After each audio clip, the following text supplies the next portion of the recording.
Hey guys, so I want to talk about. I should have grabbed it before.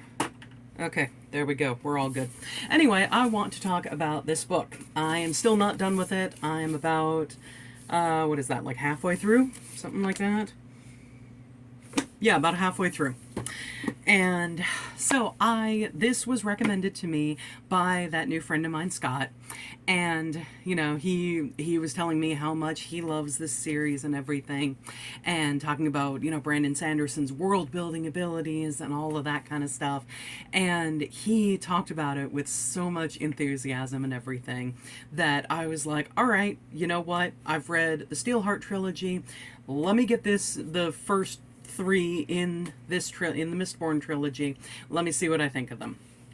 And oh my god, let me tell you, I freaking struggled with this book until chapter 12. But Scott's reading one of my favorite books, and since he's sticking with that, and like I said in a previous video, he read over 100 pages the first day that he started reading this thing. So I'm like, yeah, you know what? I'm sticking with this. I'm getting at least through this book.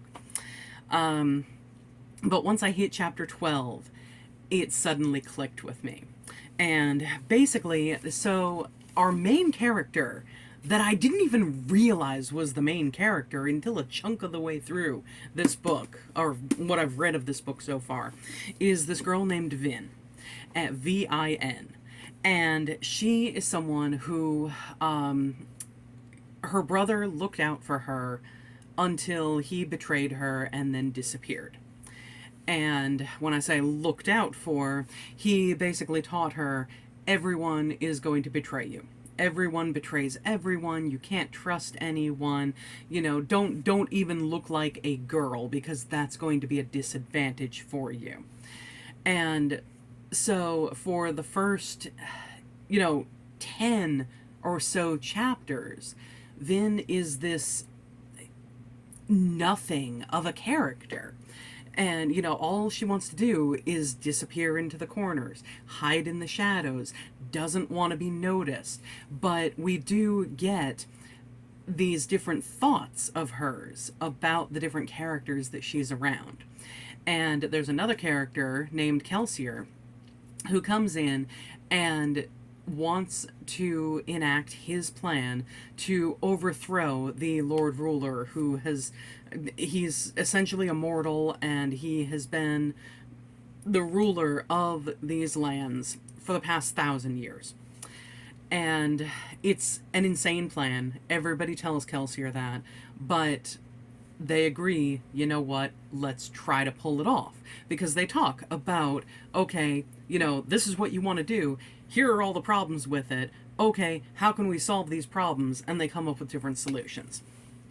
So, once I got to chapter 12, that's when things started really getting interesting for me, because that is when Kelsier has Vin go dress up as a noblewoman and go to this ball. And he tells her, there's a whole situation connected with it, but he tells her, no one is going to expect you to be the kind of nobility that all of them are, because they're going to accept that you're new to this kind of thing. But you'll be able to talk to people, to gain their trust, to get secrets and stuff like that, that the rest of Kelsier's group would not have access to.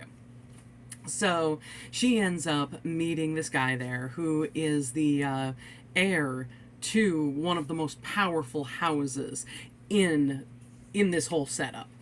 And I really hope he turns out to be a good guy.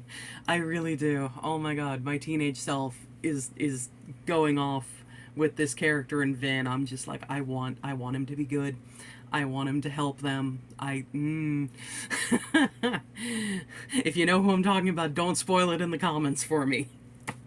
But once I got to that part where I finally clicked with the novel, I was thinking to myself, oh my god, this reminds me of Hunger Games.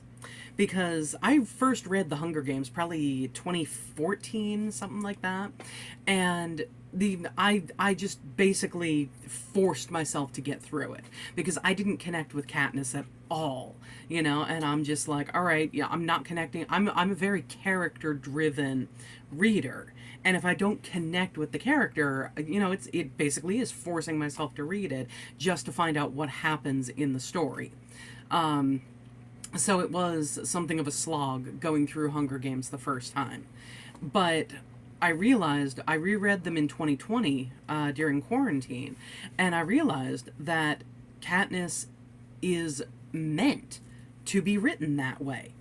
You know, she is somebody who can't afford to be vulnerable. She can't afford any weakness. She can't afford to let people in. Because if she does, she's worried that she, you know, that something will happen to her and that her family will suffer because of it. And it's the same kind of thing in here. Vin, like I said before, is someone who wanted to just disappear. She doesn't want to be noticed. She wants to hide in the shadows. You know, you're not supposed to connect with her right away because she's purposely not being someone to connect with. And Brandon Sanderson writes that masterfully.